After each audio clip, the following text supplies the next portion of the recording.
जन्मदाता इंग्लैंड को कहा जाता है। क्यों? याद रखना कि इंग्लिश का प्रयोग सर्वप्रथम जर्मनिक ट्राइब्स के द्वारा किया गया था। ठीक ना? जर्मनिक ट्राइब्स, ध्यान देना। इंग्लिश का प्रयोग, इंग्लिश लाने का श्रेय जो है वह जर्मनिक ट्राइब्स को जाता है, अर्थात जर्मन का जनजाति। ठीक ना? याद रखना कि इंग्लिश लाने का श्रेय किसको जाता है? जर्मन का जनजाति को जाता है। जर्मन के जनजाति को इंग्लिश लाने का श्रेय जाता है।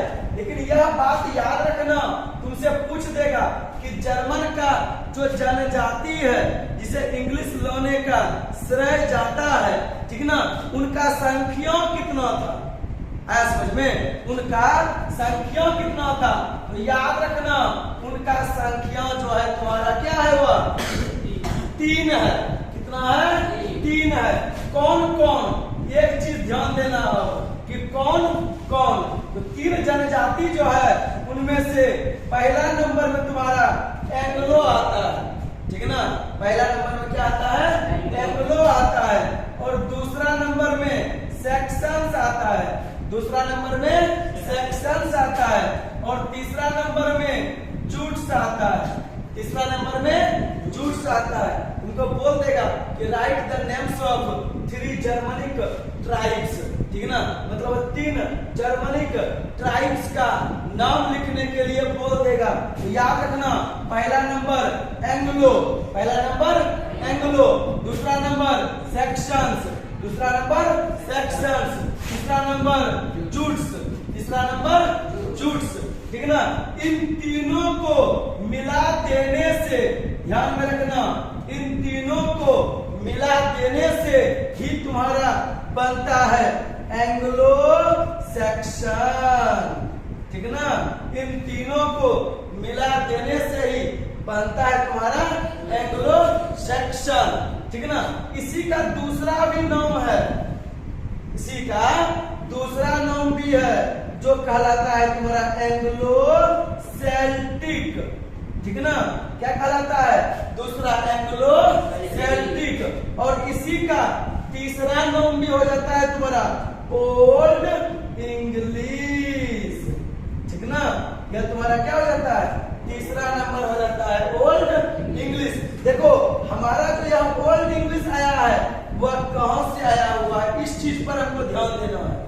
ठीक ना? यह जो हमारा ओल्ड इंग्लिश आया हुआ है यह कहां से आया हुआ है? देखो इंग्लिश का जन्मदाता इंग्लैंड को कहा जाता है। क्यों कहा जाता है? इस चीज के बारे में हम समझेंगे। इंग्लिश को लाने का श्रेय जो है वह जर्मन के जनजाति को जाता है। ठीक ना? इंग्लिश लाने का श्रेय जो है वह जर्मन के जनजाति को जाता है, जिनकी संख्या होती है 3, जिनकी संख्या होती है 3। कौन कौन? एंग्लो सेक्शंस और जूट्स। याद रहे, एंग्लो सेक्शंस और जूट्स, इन तीनों को मिला देने से तुम्हारा एक बन जाता है एंग्लो सेक्शन। क्या बनता है तुम्हारा? Anglo Saxon. अब देखो एंग्लो सेक्शन को ही एंग्लो सेल्टिक भी कहते हैं। ठीक ना? एंग्लो सेक्शन को ही एंग्लो सेल्टिक कहते हैं और एंग्लो सेल्टिक को ही ओल्ड इंग्लिश कहा जाता है। ऐसा समझ में? एंग्लो सेल्टिक को ही क्या कहा जाता है तुम्हारा? ओल्ड इंग्लिश कहा जाता है। समझ में आया यहाँ तक? ठीक ना? देखो फिर क्या होता है, यही जो ओल्ड इंग्लिश है इसी का कार्यकाल याद रहे कि टेन्योर।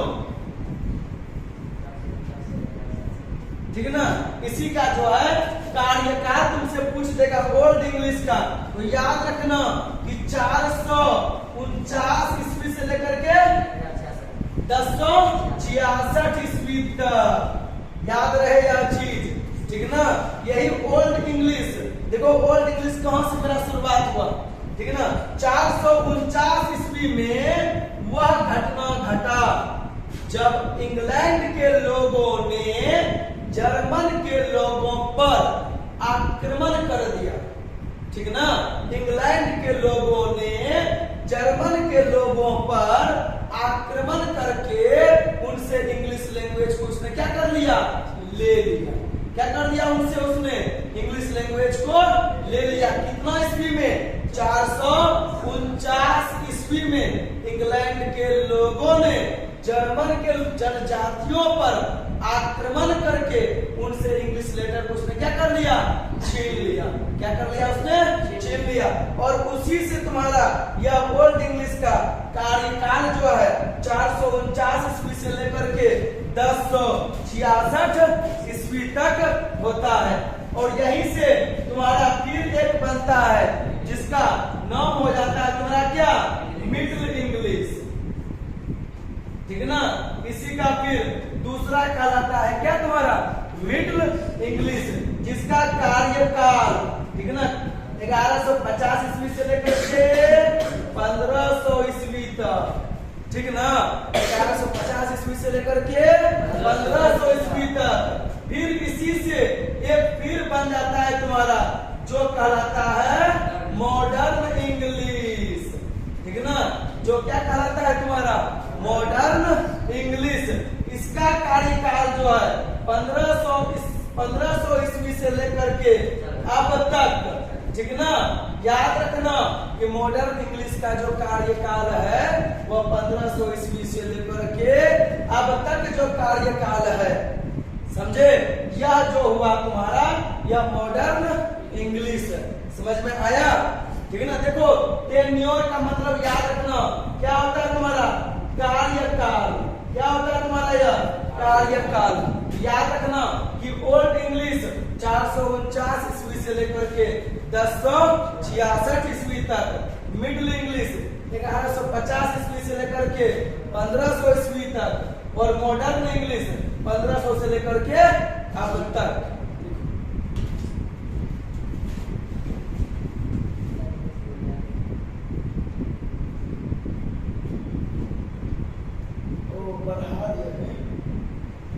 टाइम जो है ना, इंग्लिश का जन्मदाता इंग्लैंड को कहा जाता है। क्यों कहा जाता है, क्योंकि इंग्लैंड वाले ने जर्मन के लोगों पर, जर्मन के जनजातियों पर आक्रमण करके उनसे जो लिया ना, इसीलिए जो है क्या हो गया कि इंग्लैंड के लोगों ने ही इंग्लिश को प्रसार तक फैलाने का काम किया, जिस कारण जो है कि इंग्लिश का जन्मदाता जो है इंग्लैंड को ही कहा जाता है। मतलब इंग्लिश फैलाने का श्रेय जो है क्या कहलाता है, वह तुम्हारा इंग्लैंड को ही कहलाता है। अब देखते हैं आगे, हमने अभी टेन्योर के बारे में पढ़ा ना, इसका 3 भाग हमने अभी किया था।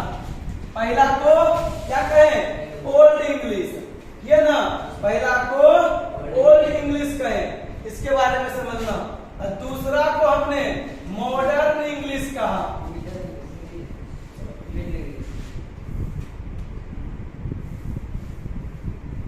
दूसरा को क्या कहें, मिडिल इंग्लिश कहें, ठीक ना, मिडिल इंग्लिश।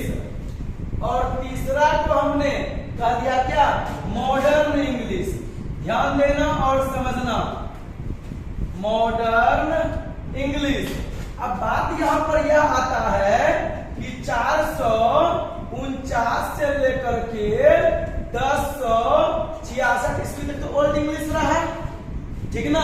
तो मतलब इंग्लिश जो है हम सबका अभी से लेकर के लगभग 1500 वर्ष पुराना लैंग्वेज है। कितना, 1500 वर्ष क्या है, पूरा पुराना लैंग्वेज है। तो 449 ईस्वी जो है यह तुम्हारा ओल्ड इंग्लिश का बिगिनिंग कहलाता है, अर्थात शुरुआत कहलाता है, ठीक ना। 449 ईस्वी जो है वह ओल्ड इंग्लिश का शुरुआत कहलाता है, और 1066 ईस्वी जो है यह ओल्ड इंग्लिश का अंत कहलाता है, ठीक ना। तो ठीक उसी प्रकार 1150 से लेकर के 1500 ईस्वी तक, इसमें भी सेम हाल है ना, सेम कंडीशन है। क्या, यह तुम्हारा क्या कहलाएगा, बिगिनिंग कहलाएगा। क्या कहलाएगा, बिगिनिंग। और यह क्या कहलाएगा तुम्हारा, एंडिंग। क्या कहलाएगा तुम्हारा, एंडिंग, ठीक ना। अब देखो मॉडर्न इंग्लिश का क्या था, 1500 ईस्वी से लेकर के अब तक, मतलब 1500 जो है ना, इसका बिगिनिंग तो हुआ है, इसका बिगिनिंग तो हुआ है, लेकिन अब तक जो है कि यह तुम्हारा चल ही रहा है।